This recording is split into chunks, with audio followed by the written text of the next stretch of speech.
So, welcome to the science and art of open water swimming. My guest today is William Ellis, a man whose connection to the water extends well beyond swimming itself. Will is the host of an open water swimmers podcast, one of the UK's and the world's leading swimming podcasts, where over the years he's interviewed an extraordinary range of swimmers, from Olympians and marathon swimmers to adventurers, coaches, and everyday people with remarkable stories to tell. Away from the microphone, Will is an accomplished open water swimmer in his own right. He has completed marathon swimming events around the world, completed multiple Bosphorus cross continental swims, successfully crossed the English Channel in 2024, and has twice swum around the Isle of Jersey, most recently completing the 65k circumnavigation in an impressive 9 hours and 32 minutes, narrowly missing the course record by just 6 minutes. Many of these challenges have also been undertaken to raise funds and awareness for causes close to his heart, reflecting his belief that swimming can be about far more than performance alone. Will's also a swim coach, helping swimmers develop their skills, confidence, and enjoyment of the water, giving him yet another perspective on what it takes to learn, improve, and thrive as a swimmer. Beyond swimming, he's built a successful career as an actor and voice artist with an extensive list of television, film, theatre, and commercial credits. His work as a performer and storyteller brings a unique dimension to the conversation he has both in and around the water. What makes Will particularly interesting is that he has experienced swimming from multiple perspectives as a swimmer, coach, storyteller, and interviewer. Through those experiences and through countless conversations with people from across the swimming community, he has developed a unique perspective on learning, resilience, preparation, personal growth, and the many reasons people are drawn to open water. Will, welcome to the podcast. God, what an introduction! Thank you for thank you for having me on. You're more than welcome. Now, I'd really like to start just sort of exploring. You've spent time as a swimmer, coacher, actor, voice artist, and a podcast host. Looking back, what thread connects all those pursuits? God, what an interesting question. That's no one's ever quite posited it like that before, and I'm going to have to sort of dive quite deep to answer that question, I think. But ultimately, life throws you numerous challenges. No matter who you are, I'm a big believer that everything is relative. No one person's pain outgrows another because everything is relative to the experience you're having. And I think the thing about all those things that you say is they're all quite humbling. I think each and every one of them. As an actor, when I started my career back in 2005, I left drama school with huge confidence, overconfidence, gumption, naivety. I was full of like I could take on the world, and very quickly you realize actually you're not getting employed, but you realize that you've been out of work for a year, and the same thing I think applies when I arrived at open water swimming as a competitive masters swimmer that was doing all right. I was humbled in the pool very quickly. It's slightly different, but you realize the gulf between someone like me and someone who had gone to the Commonwealth Games, for example, was just vast. Yet you were still in the 0.01% of swimmers because you were able to go to Masters World Championships and do quite well. Yet there were these people above you that you would never even touch, for example. And so I found that very humbling. And then life itself humbles you. In my case, and in lots of people's cases that I've spoken to, grief plays a big, big part of any sort of catharsis that is associated with endurance sport, I've found. And as listeners may or may not be aware, I lost my first son in 2017, which in and of itself could have sort of coincided with the time that I was beginning to take on this ultra marathon open water swimming thing vein a bit more seriously.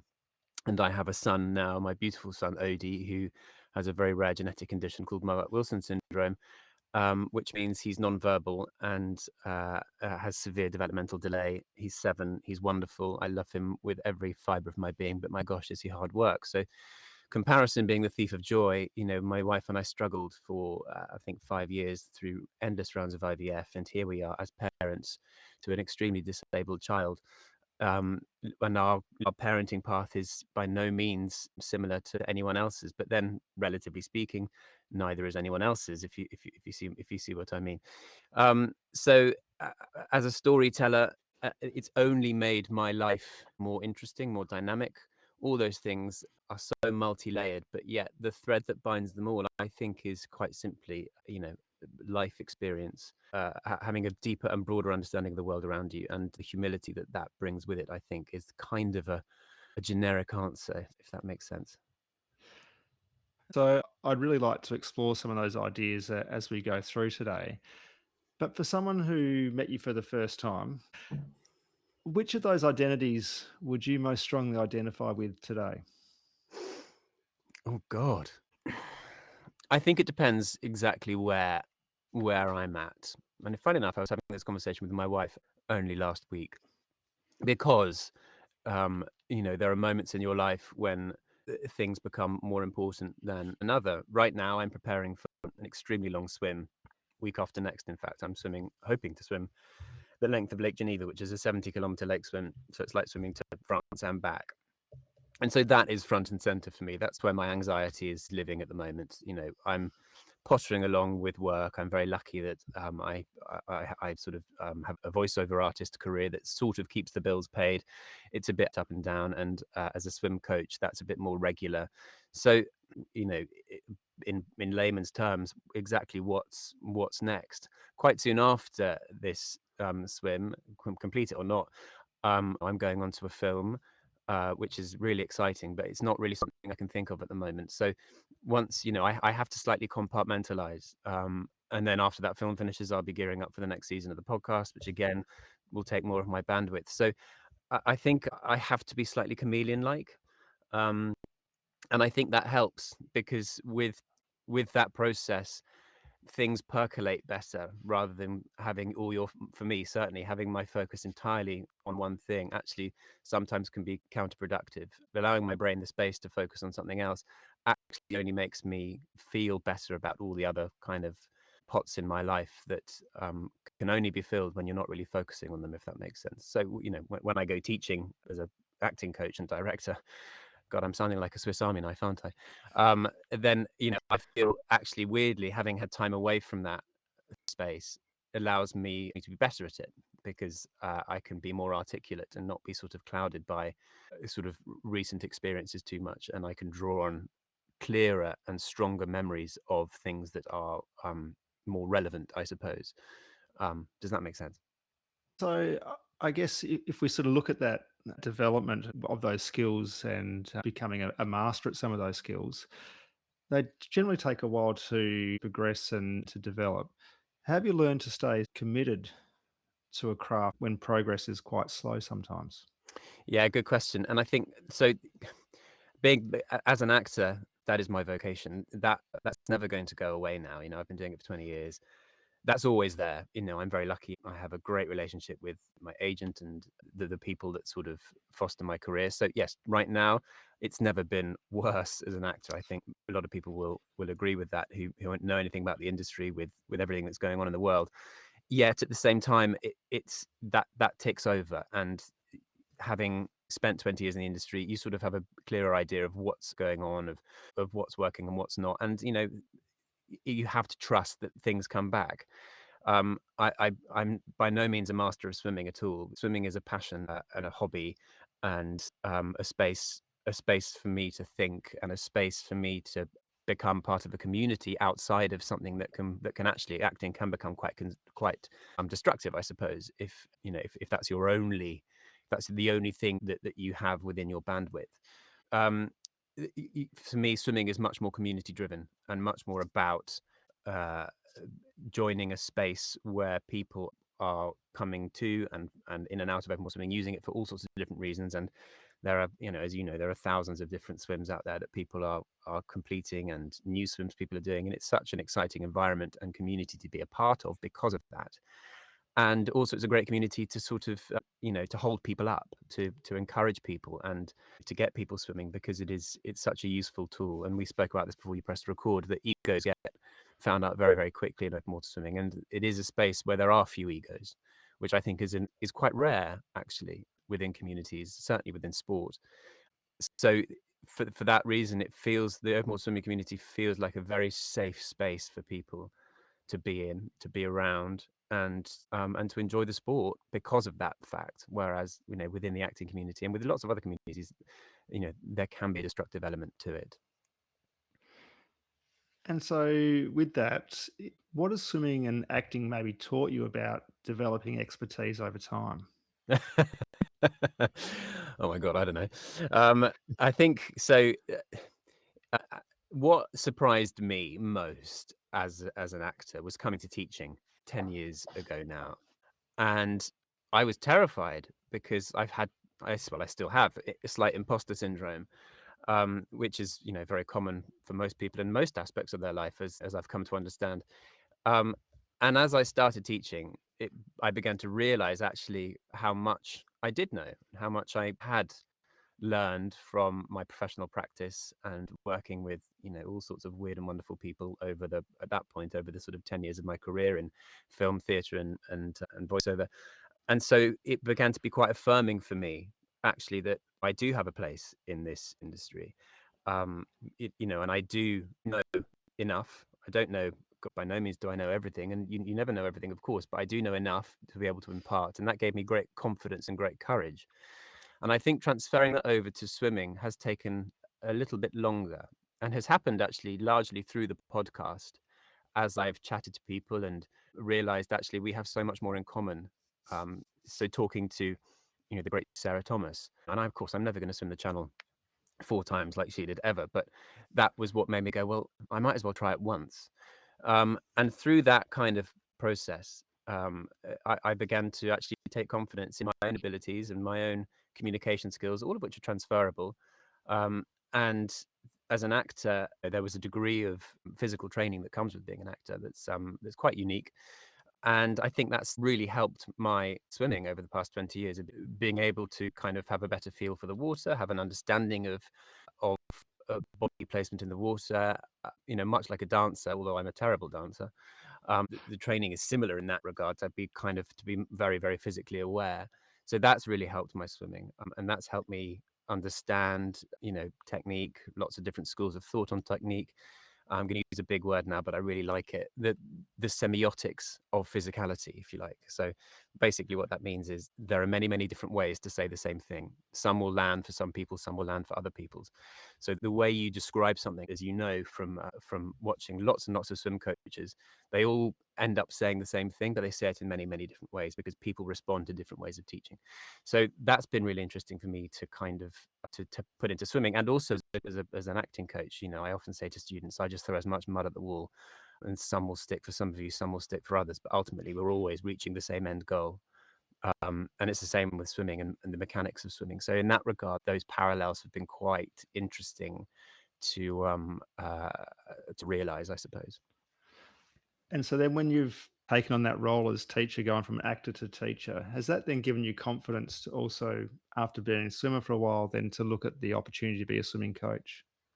Yeah, absolutely. I think as many listeners will realize, good teachers are rare, and good teachers could almost teach anything because it's not just the subject matter that's important. It's the manner and the way you listen, especially, is massively important, and the way you're able to grow a bond with someone or a group of people in order for them to facilitate their own learning. And I think those are massively transferable skills in across both spectrums. And I think becoming an acting teacher, which is something I felt, I'm a professional actor. I trained as a professional. I've worked with, some amazing and wonderful people in some of the highest institutions in this country. So I felt much more felt much more able to do that first, rather than now as a marathon swim coach. Very specifically, I'm not a swim coach. I'm a marathon swim coach. I Then that came second, and that took a little bit more of work within myself to have the confidence to be able to say, yeah, I think I can do this now, because I hadn't come from an elite swimming background like some people, or I hadn't coached juniors for years, et cetera, et cetera. So there is a slight imposter syndrome on that part on my behalf that I had to get over. But I feel very confident now in helping people realize their goals of becoming kind of an ultra distance swimmer, if you see what I mean. Now, in open water swimming, one of the themes that come up quite often are around dealing with uncertainty and being resilient. I'm just interested what acting and swimming has taught you about handling setbacks. Um, so as an actor, you find out very quickly whether you sink or swim in that regard, and for some people, it's just not viable. Some incredibly talented actors I've seen, both who I trained with and both who I've taught. For them, the industry just isn't right. You're rejected daily, and it's nothing personal. And for some people, that's easy to accept. For some people, it's not. And it comes with the territory, and you explain that and you understand that. But when it's realized, it's very difficult. Um, Transferring that to swimming, it has been interesting, and confidence as a swimmer, especially as an open water swimmer, has always been my strong. I think one of my stronger arrows to my bow. Not that I can necessarily, not that I'm turning up on the shore of every swim I do thinking I'm going to smash this, I'm going to complete it.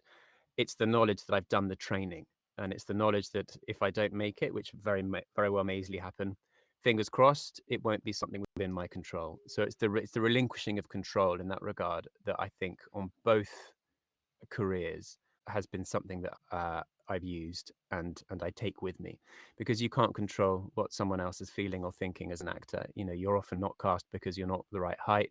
You look too much like the director's brother. You've got the wrong eye color. Or they found someone cheaper, or they found someone more expensive that's going to sell more tickets. It's totally out of your control. And the same thing with swimming. If you've done the work, that's all you can do. If you don't make it, you don't make it, but you've done the work. So I try and turn up. And I'm saying this with a caveat, because I try and turn up to every swim I do feeling like I've already swam it because of the training. And then hopefully the swim itself is a celebration of that. My English Channel was a lovely example of that, I found, and I'm really proud of that swim. We were the only boat out that day. We saw a relay team turn around on the quay. They were like, "No, it's not the day for us." And my captain said to me, and we'd had a few setbacks. He said, "Look, it's today or die." And Sally Minty Gravett, my mentor and crew member, said, "Look, well, ultimately it's shit or bust. We either go for it, or we're gonna have to wait a year." So we went out. It was a force 3 to 4, turned into a force 5, then to a force 6. Um, and I just loved it, because I never wobbled apart from near the end, because I couldn't see the cap. I was swimming on the wrong side of the boat, and I thought we were miles away. And I just thought, this is just a celebration of all my training. It was a lumpy 12 hours and 17-minute crossing. Not the sort of time I had anticipated or wanted in my head, but who cares? I made it across. And so for that, I loved every moment of that swim, in hindsight, because of the waves, because I knew I had a story to tell, because it was unique. I don't mean to sound slightly self-obsessed when I say that, but it was really, I just felt great. I felt this is awesome. This is a proper channel crossing. Um, Now I'm faced with the enormity of this 70-kilometer lake swim, and my brain is absolutely, it's constantly rebooting at the moment, because I don't quite know how to think about it, because I've done the training, so to speak, as in I've done as much as I can do, but I don't think anything can prepare you for a swim over like 12 hours. And this is going to take me 24 hours, hopefully, fingers crossed. Um, and and I have no idea what happens to my body after 12 and a half hours of swimming. So, like, I am really stepping into the void now, and I'm finding that very, very difficult. And great at the same time, because I have to sort of embrace it as some newness, and something I've never experienced or done before. And I'm joining, and in that process, I'm joining a group of swimmers who have pushed their bodies to that extent. Whether I complete it or not, I'm still joining them in that headspace of trying to do it. And I had the privilege last year of crewing for a friend of mine, Andy Cornish, who was swimming that swim at the same time as another very fast swimmer called Danny Woolwork. And this storm came in overnight that was like something out of a storybook. It was just apocryphal. Thunder, lightning, like wind like you've never seen, rain as big as your fist. And ultimately that forced them both to not complete the swim. But they were both very happy, because they'd been in the water. Andy was in the water for 24 hours. Danny Danny, she was nearly there, but she had to call quits at 19 hours. I mean, that's just a phenomenal time to be in the water, and huge, just ultimate respect and admiration for both of them. And so that's the kind of next step, I think, for me as a swimmer is just seeing what happens, and I can't control it. I don't know what's going to happen. I don't know if I'm going to make it or not, and you have to be at peace with that. Otherwise, it's going to be a very, very difficult day out, I think. So it's really interesting. You're obviously highlighting the importance of that preparation and then the impact that the environment, etc., can play. You've had success in obviously the English Channel. You've made it across in terrible conditions. What failures have you had though that have ultimately taught you how to deal with those situations? Um, so in terms of failures, uh, I don't I never class anything as a failure. Because it's you never. I think, as that's the thing I've learned as an actor, is you never really fail at anything. Failure is subjective. You know, it's something you construct um, after something hasn't gone your way, which again I feel is perhaps looking at more into ego than. And of course, that doesn't mean to say you don't have disappointments in life, but I think you ultimately you grow. You don't fail. You will always grow, and that sounds like a terrible cliche, um, but it's kind of true. And I mean, in terms of open water swims that I haven't completed, there's a wind farm swim here I did before my channel that I got 2 hours in, and we were pulled because the weather turned terrible, and the boat was a bit too big for me to be able to swim in the lee of it, and yeah, it wasn't safe. But that wasn't a failure. I never feel it in that way because I got to swim at night. I got to swim in some big conditions. I didn't end up spending another 3 or 4 grand coming back, whatever it was. So I felt that was a learning curve, and it was out of my control, right? And similarly, most recently, I was going to swim around Jersey a second time after swimming around it once on the day after, and I'd announced that. I'd said, "Look, I'm going to try and go around Jersey twice on consecutive days in preparation for this big swim." And I got in on my first successful around Jersey, and it's 14 degrees or 14 and a half. And I just thought, "Oh my god, this is miserable." So I had to swim quite quickly to keep warm, and gradually, swam into it and really enjoyed it. I had dolphins swimming with me at the end, and it was just a really beautiful, glorious swim in almost perfect conditions. And I got out, and I just thought, I don't wanna taint that day. It was bitterly cold, and it took me a very, very long time to warm up. I had a really lovely crossing, and I just thought, I don't wanna sully that memory with attempting to go around a second date.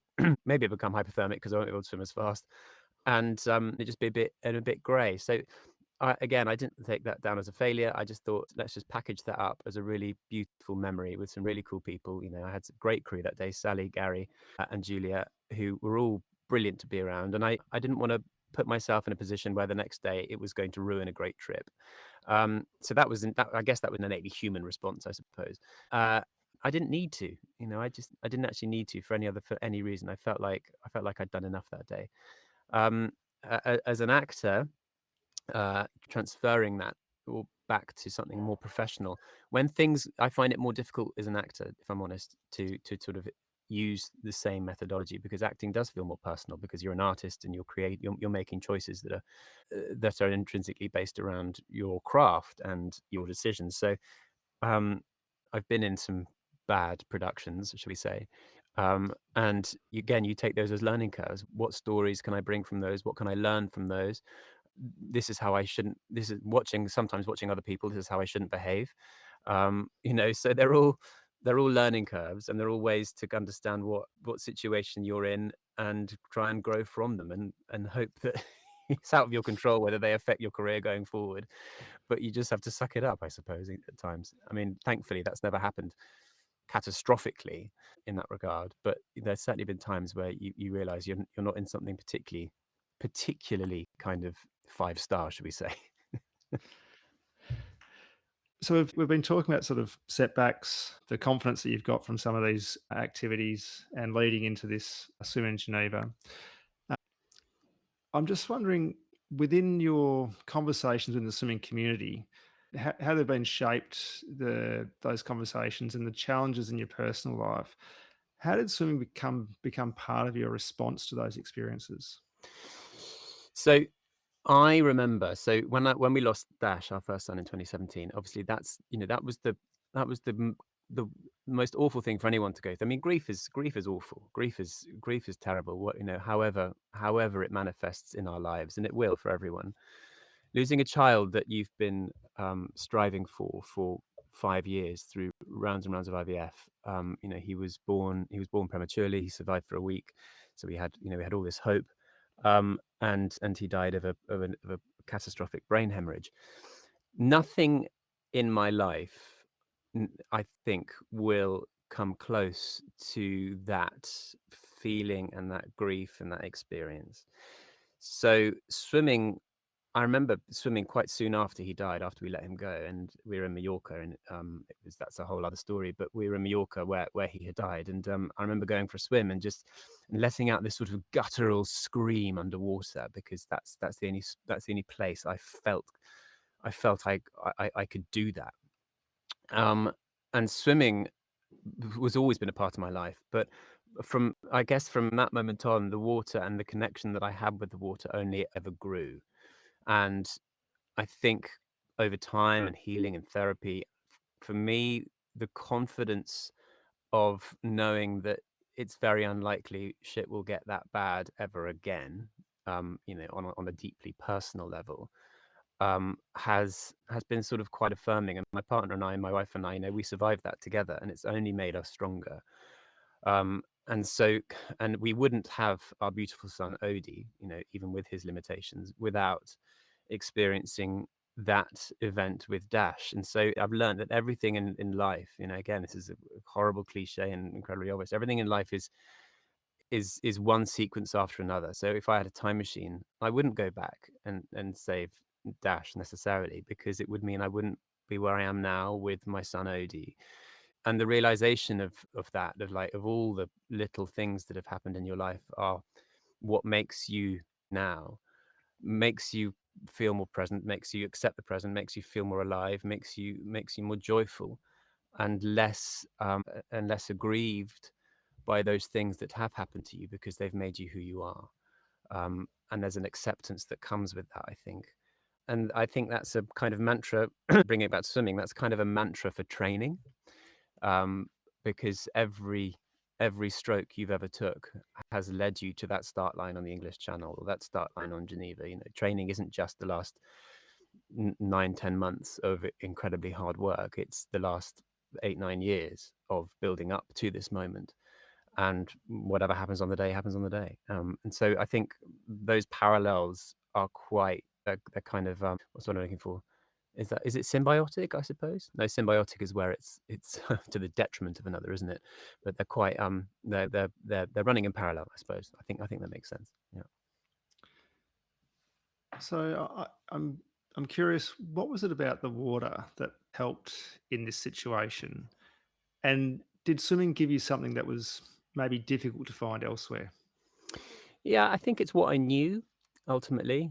I mean, I'm sure there are runners and cyclists out there, or any other, not favoriting the sports of triathlon necessarily, but there are runners and cyclists out there who might have gone for a cycle or gone for a run, because it's what they knew. But there is something about the way the water holds you, the freedom within the water that people experience. It's the only place where you feel like it's as close to flying. And so the water is a very unique space in that regard, because it holds you up but yet at the same time you feel free within it. Um, so for me, that felt like an obvious place to go, when that happened. And growing up around the water fosters a very unique relationship to it, as I'm sure many people listening to this podcast will agree with. And so it just felt like a safe space for me. It felt like a safe and obvious space for me to be in after that event. And it's fostered, that's how it's continued for me. I have to remind myself a lot of the time, as I'm sure a lot of people out there do, to have fun in the water, to not take it too seriously, to not worry, if I'm not hitting my splits that I've outlined, etc., or if I'm feeling rubbish on the day, and to remind myself that the water is a space to play fundamentally. So I think all those things sort of compartmentalize why it's a space that people use to grow and to grieve and to be still. All those themes are kind of resonant for lots of people, I think, and that's the sort of common ground, I think, for people in the water. So you've talked about these parallels within the water and with life. And do you think there's something unique about swimming communities that allow those connections to form? Yeah, my wife's quite funny about this because she says, the open water swimming community is just about cake, isn't it? And it's quite hard to disagree with that at times, because I think for whatever your experience with the water, having a community of people that enjoy a similar thing is only going to bring people together, right? So whether you're a dipper who cold water swims and then has cake afterwards, what a lovely thing to do, and what a lovely way to meet people and to be around people. Or whether you're a pro swimmer meeting your club mates, swimming with people is always better. It's always better, and yet paradoxically and conversely, swimming for I've found on a personal level, swimming for the English Channel and other things, I have to do the bulk of that on my own because that's the only way I can train my head to be still and to replicate what it's going to be like, when you're spending hours and hours and hours on the event itself in your own head. Yet when you have those opportunities to swim with other people at club, which I try and do at least once a week, it's just like it's 60% easier. You can swim harder, faster. You've got that camaraderie and got other people around you that are literally pulling you along. In my case, it's lovely to have a draft from people that are much faster than me. So it's like the community of swimming is so layered, it's so multifaceted, but ultimately, like anything, it's better when other people are there because you're all enjoying the same thing. I'd like now to have a discussion around what you've learnt through interviewing other swimmers. Do you think many people come to the water carrying something with them? Their reason for wanting to swim? Yeah, I think, like with anything, I always ask, as a director and an acting coach, you ask people why. You keep scratching the surface and digging, digging, digging as to what the why is to anything.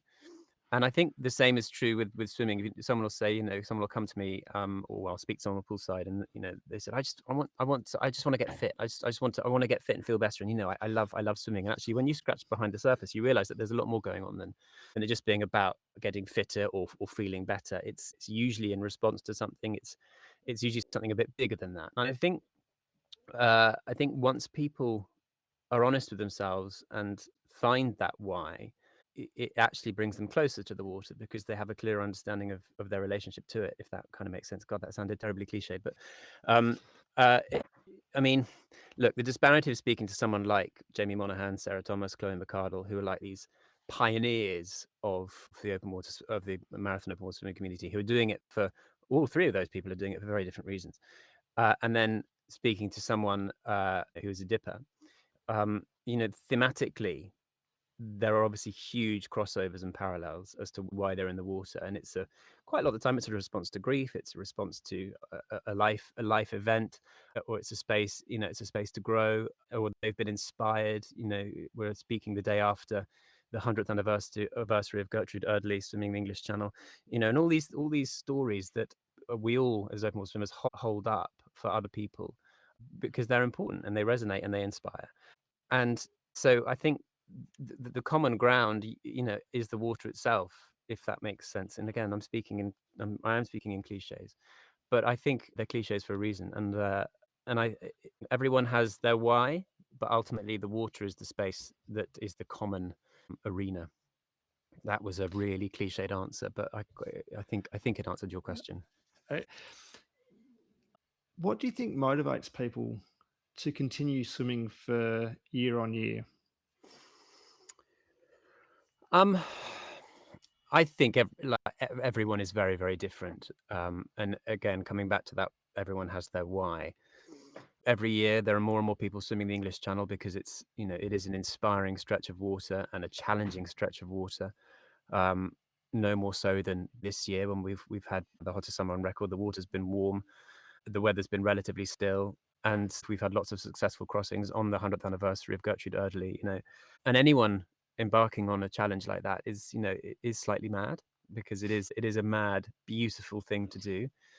And then you've got Sarah, who's done it 4 times back to back, and it's sort of untouchable. It's sort of godlike, and so we're all kind of playing for seconds, but because there is no ego in this sport, it's just a wonderful place to even think about doing it once, yet someone's done it 4 times. I mean, I'm using that swim as an example because at the time we're speaking now, the day after Gertrude Erdely, and so, like I said earlier, if Sarah can do it 4 times, I may as well try and do it once, which I was very lucky to do. And so all these people that pioneer and do these swims, you're kind of thinking, "Oh, like anything, I may as well just give that a go." Mark Sheridan, Amy Enyon, and Danny, who's swam it a few days ago. This is Lake Geneva. These amazing people Sam Farrow, and Neil Gilson. Sorry, I must make sure I get the right people in. These Brits that have swam Lake Geneva, and you think, well, if they can do it, I may as well give it a crack. I may as well try. And so I find that really inspiring, because I'm not someone who likes to go and do world firsts. That's not within my bandwidth. There are people out there that want to be, British first, world first, and that's brilliant. That's wonderful. I like the safe space of knowing I'm treading in someone else's footsteps personally.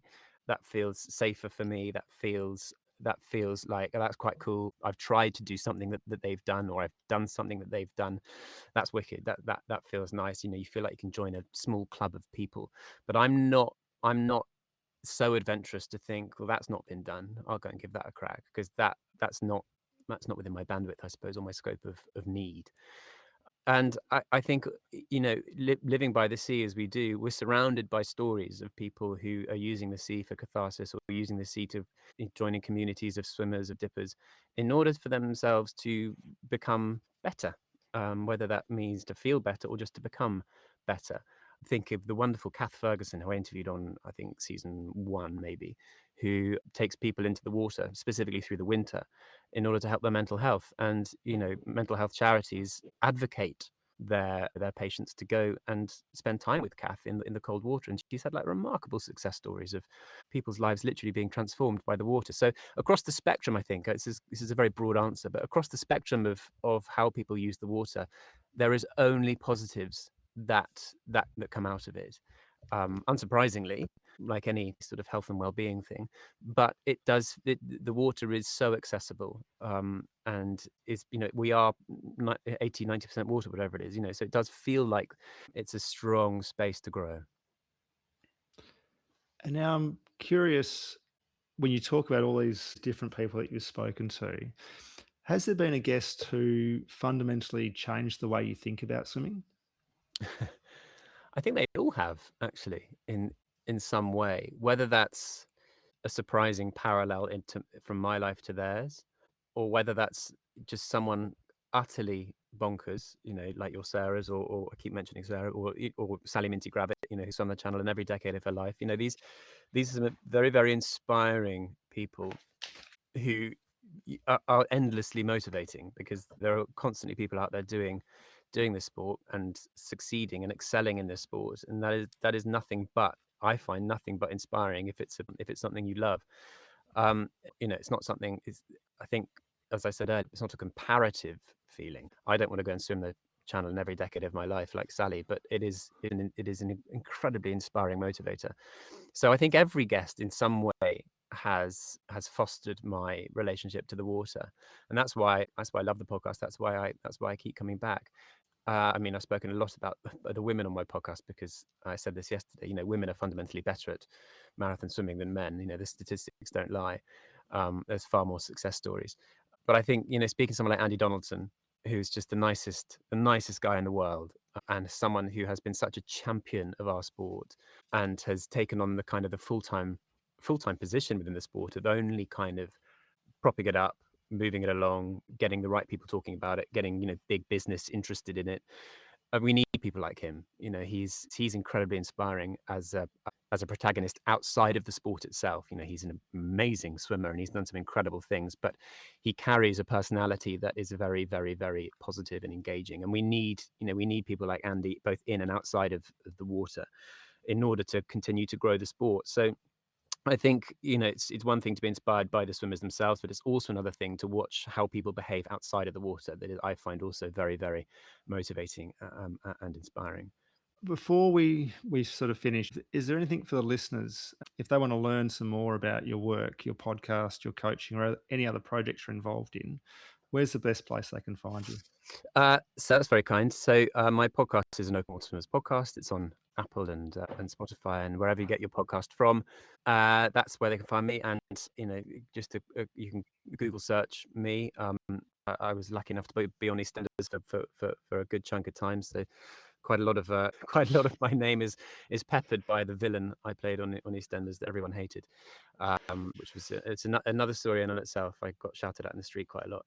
So yeah, I mean that's everyone. If I'm swimming the length of Lake Geneva, raising money for my son's school, which is a local SEND school here. They need funds to keep the school running and keep all the very specialist equipment running, and that's a Just Giving page, which can be easily found again with a Google search. So that's kind of where I am. Wonderful. I'll make sure I get some of those links just in the show notes for everyone as well. Thank you. Before we go, I do have a couple of quick questions that I do ask my guests each time. So one is, what's your favourite swim set and why? What's my favorite swim set and why? Very, very good question. Um, 10 400s because I hate it. 10 400s off 6 because I absolutely hate it, and I know that I'll feel great afterwards. It's simple, easy, straightforward. It takes an hour, and no matter how many times I say just swim it slowly, you never do because it's a 400, right? And it's not like you're doing 5 1000s. It's where you can swim slowly and take your time. It's a 400. You want to be consistent, and it always gets me, and I hate it, but it's my favorite set. When you're swimming, are you a singer, a counter, or a thinker? I'm a thinker. I'm constantly analyzing my stroke as I swim. I'm constantly thinking about my hand position. I had an injury last year. I fell on my elbow last year carrying my son, which completely kiboshed my training for about 4 months. And it's taken a long time to come back from.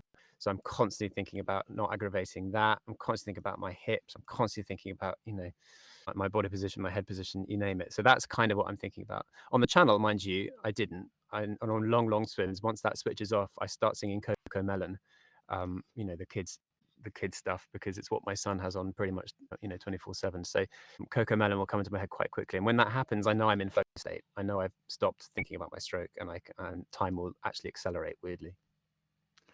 What's one swim you've done that you're never going to forget? The English Channel, for sure. That was just a very unique day out, that I will never get to swim again. I'll never replicate, no matter how many times I try and swim the channel again, which I'm not. I don't have any plans to. I think also my recent run jersey, just because of the time I had swimming with Dolphin at the end, was just a memory that I will always live with me. I'll always treasure. But there's one swim in particular that is kind of feels like home to me, and that's in Ibiza, where I grew up. There's a swim called the Posidonia 10K, where you start on a beach called Calador, and you swim around an island called Esvedram, which is the third most magnetic rock in the world. And some people will say that's a complete fallacy, but I know it to be true because we have a boat with an automatic pilot which works on a compass, and it does very strange things when you're near Vedra. It always moves towards Vedra, then corrects itself, then moves towards Vedra. So it is magnetic. And off Vedra is a little underwater kind of volcano that's not on any. It's dormant, but it's not on any charts, on any maps. So it's kind of shrouded in mystery and danger, and it's got all this mythology attached to it. But you go out, you swim around it, and you swim back to the beach. It's 10K, and it's something my brother and I do, and a group of friends pretty much every year when we can. And that's for me, that's where it started, was a conversation with my brother when I was about 16, when he said, "You'll never be a faster swimmer than me." And I can very happily say now that I've left him for dust. So thanks, big bro. And just to turn the tables a little bit, I'd like to use one of your questions to finish. So when was your last swim and how did it go? My last swim was yesterday. And actually, that was a wicked swim because I turned up at Sea Lanes, which is my local 50-meter pool on the beach, and I wanted to swim like a kilometer drill, just because I'm tapering right now. and I bumped into a really fast swimmer. He used to be like elite. He's an old flatmate of Andy Donaldson's, a guy called Matthew Brecken. He's coming on the podcast in season 6, and he's like super fast. And we got chatting, and I've been wanting to meet him for a while in person. We've only ever sort of been conversing online because I saw he'd done a few swims at Sea Lanes. And we got chatting, and he said, "I'm going to do some 200s." And I said, "Great, I'll just sit on your feet." And so I swam 7 200s with him off 3 on his sitting on his feet while he was swimming super easy. I wasn't. I was swimming sort of a medium pace, making sure that I kept up with him. Um, and it was really nice. Actually, that was the first swim I really actually enjoyed on my taper. As you know, you go through those taper blues, don't you, where you just feel dreadful. I really enjoyed my swim yesterday because it felt, I had someone to swim with who I was like really, really pleased and happy to be around. And he's a really, really lovely guy. So that was really nice. Finally, is there anything we haven't discussed today that you'd like to leave listeners with? I don't think so. For me, the opportunity and the privilege of being able to speak to these people on a public platform about something I enjoy and about something they enjoy has been nothing but wonderful. And I feel very, very lucky to be able to be in a position to do these podcasts and to speak to people like you and to have the opportunity to talk about something we all love and share in.